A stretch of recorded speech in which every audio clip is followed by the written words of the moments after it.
আসসালামু আলাইকুম ভিউয়ার্স, ফাতেমাস ক্রিয়েশনে আপনাদের সবাইকে স্বাগত জানাচ্ছি আজকে রেসিপি দেখার জন্য।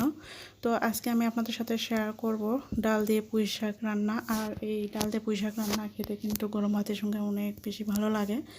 আবার এই তরকারি কিন্তু রুটি দিয়েও খাওয়া যায়, তো অনেক বেশি ভালো লাগে। তো আপনারা যদি আমার চ্যানেলে নতুন হয়ে থাকেন তাহলে প্লিজ একটা লাইক দিয়ে আমার সাথেই থাকুন। তো পুঁই শাকের রেসিপি বানানোর জন্য এখানে সব কিছু আমি রেডি করে নিয়েছি। পুঁই শাক খুব ভালো করে কেটে ধুয়ে নিয়েছি ডাটা সহকারে, আর এই ডাটাগুলো কিন্তু খুব নরম। আর মসুর ডাল আমি 1 কাপ নিয়েছি, আধা ঘন্টা ভিজিয়ে রেখেছিলাম, তারপর ধুয়ে নিয়েছি। এখানে পেঁয়াজ মরিচ এবং আলুও কেটে নিয়েছি কয়েকটা, একটু মোটা করে আলুগুলো কেটে নিয়েছি। চুলায় একটা প্যান বসিয়ে দিচ্ছি, এখানে তেল দিয়ে দিচ্ছি 3 টেবিল চামচ। একটা শুকনো মরিচ ভেঙে দিয়ে দিচ্ছি, হাফ চা চামচ গোটা জিরা দিয়ে দিলাম। জিরাটা ফুটে উঠলে এখানে দিয়ে দেবো পেঁয়াজ কুচি। এখানে 3-4টা পেঁয়াজ কুচি আমি দিয়ে দিয়েছি। তারপর দিয়ে দিচ্ছি একটা রসুনের খোসা ছাড়িয়ে আমি কুচি কুচি করে কেটে নিয়েছি কোয়াগুলো। তো এখন পেঁয়াজ আর রসুন খুব ভালো করে নেড়ে চেড়ে ভেজে নেব গোল্ডেন ব্রাউন করে।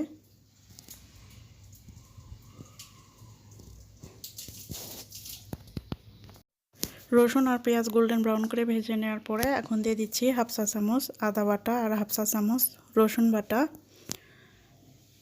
এখন পেঁয়াজ আর রসুনের সঙ্গে আদা রসুন বাটা একটু ভেজে নেব, যাতে আদা রসুনের কাঁচা গন্ধটা চলে যায়।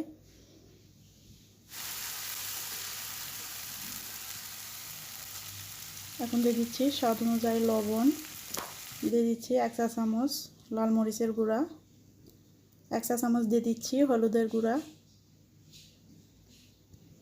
এখন সামান্য পানি দিয়ে দিচ্ছি যাতে মশলাগুলো পুড়ে না যায়। এখন একটু নেড়ে চেড়ে মশলাগুলো কষে নেব 2 মিনিট। মশলা থেকে যখন তেল ছেড়ে আসবে ওই পর্যায়ে আমি দিয়ে দেব মসুরের ডাল। তো দেখতে পাচ্ছেন মশলাগুলো কিন্তু কষানো হয়েছে, তেলও ছেড়ে এসেছে। এখন দিয়ে দিচ্ছি মসুর ডাল, দিয়ে দিচ্ছি কাটা আলুগুলো,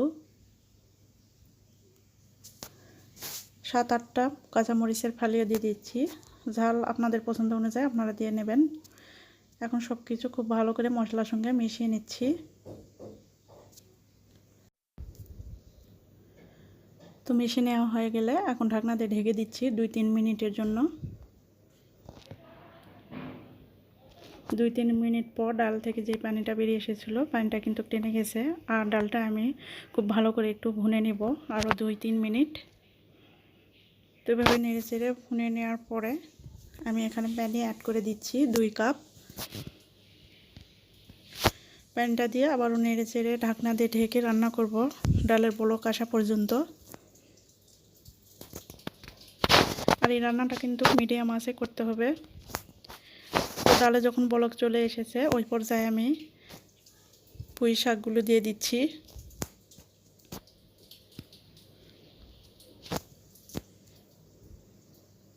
পুঁই শাক দিয়ে এখন ঢাকনা দিয়ে ঢেকে দেবো যাতে পুঁই শাকগুলো 2 মিনিট ভাপিয়ে নেওয়ার পরে একটু নিচের দিকে চলে যায়।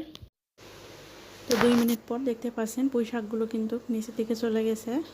এখন পুঁই শাকগুলো ডালের সঙ্গে মিশিয়ে নেব। এখন ঢাকনা দিয়ে ঢেকে রান্না করব 10 মিনিট। 10 মিনিট পর ফিরে এলাম, তো নেড়ে চেড়ে নিচ্ছি। তো দেখতে পাচ্ছেন শাকগুলো কিন্তু সবুজই আছে, আর ঝোলটা একটু বেশি মনে হচ্ছে, এর কারণে আরও 5 মিনিট আমি রান্না করে নেব ঢাকনা দিয়ে ঢেকে, তারপরে নামিয়ে নিচ্ছি। আর ডালগুলো কিন্তু একদম গলে যাবে না। তো দেখতে পাচ্ছেন খুবই সহজে কিন্তু পুঁই শাক আর ডালের এই রেসিপিটি বানিয়ে নিলাম। তো এই রেসিপিটি কিন্তু গরম ভাতের সঙ্গে খেতে অনেক বেশি ভালো লাগে। আপনাদের কাছে কেমন লেগেছে অবশ্যই কমেন্টস করে জানাবেন। রেসিপিটি যদি ভালো লাগে লাইক কমেন্ট শেয়ার করে দেবেন, আর আমার চ্যানেলটিকে সাবস্ক্রাইব করে পাশে থাকা বেল আইকনটি প্রেস করে রাখবেন। আজকে এখানেই বিদায় নিচ্ছি, আল্লাহ হাফেজ।